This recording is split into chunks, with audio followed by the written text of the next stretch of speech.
नमः शिवाय, नमः कृष्णाय दोस्तों।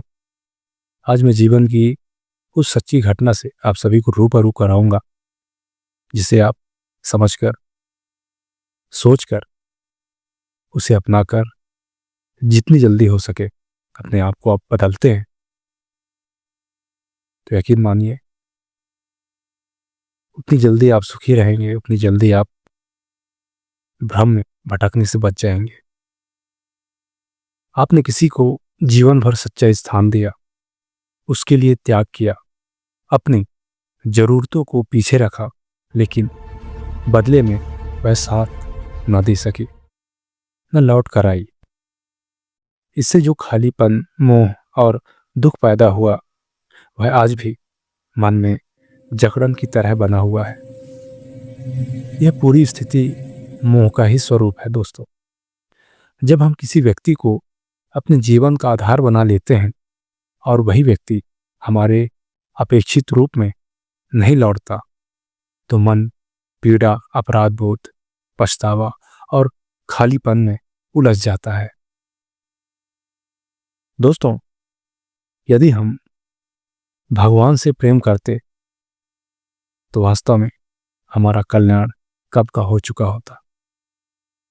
जो प्रेम हम दूसरों के लिए करते हैं, कष्ट ही सही, दुख में ही सही, यदि हमें समझ में आ जाए और समय रहते हम ईश्वर से प्रेम जोड़ लें तो वास्तव में यह हमारे जीवन की सबसे अच्छी और सबसे बड़ी चुनाव होगी। दोस्तों, यह बात आध्यात्मिक दृष्टि से पूरी तरह सही है, क्योंकि मनुष्य से किया गया प्रेम हमेशा सशर्त होता है। समय बदलेगा, परिस्थितियां बदलेंगी, संबंध बदलेंगे, अपेक्षाएं टूटेंगी, लेकिन ईश्वर से प्रेम निरपेक्ष होता है, स्थिर होता है, बदलता नहीं है। वह दुख नहीं देता बल्कि दुख को पिघला देता है। लेकिन यहाँ एक आवश्यक सत्य यह है, यदि आप इंसान से प्रेम करते हैं तो आप गलत नहीं थे। आपका प्रेम, आपकी निष्ठा, आपका त्याग आपकी महानता का प्रमाण है।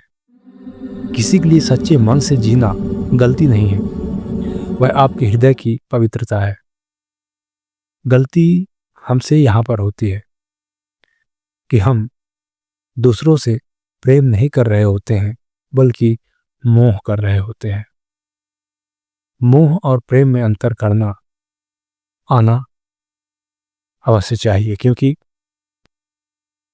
यदि हम अंतर नहीं कर सकते तो भ्रम में, दुख में, तनाव में चले जाते हैं। जब हम सोचने लगते हैं कि कोई व्यक्ति हमें उसी तरह समझेगा जैसे हम उसे समझते हैं, वह अपेक्षा होता है, और यही अपेक्षा मोह है, प्रेम नहीं है। और अपेक्षा जब टूटता है तो यही दर्द बन जाता है। अब इस स्थिति में आप क्या कर सकते हैं? उस पुरानी याद को कभी भी दंड ना बनाएं, उसे अनुभव की श्रेणी में रखें। समझें कि आपने जो दिया वह आपका पुण्य है। सामने वाले ने लौटाया या फिर नहीं, वह उसका कर्म है। अब आप अपने मन को ईश्वर, साधना, आत्मविकास और शांति की ओर मोड़ें। किसी भी व्यक्ति के व्यवहार को अपने आत्म मूल्य से कभी भी ना जोड़ें। जिस व्यक्ति ने आपको छोड़ा उसने आपका जीवन नहीं छीना, उसने आपको यह सीख दी कि सच्चा प्रेम मनुष्य में नहीं, ईश्वर में टिकता है, और उसी क्षण से आपका कल्याण आरंभ होता है। कुछ ऐसी जानकारी के साथ अगली वीडियो में हम जरूर मिलेंगे। नए हैं तो जरूर चैनल को सब्सक्राइब करें। आप सभी का जीवन शुभ हो, मंगलमय हो, इसी प्रार्थना के साथ नमः शिवाय, नमः कृष्णाय।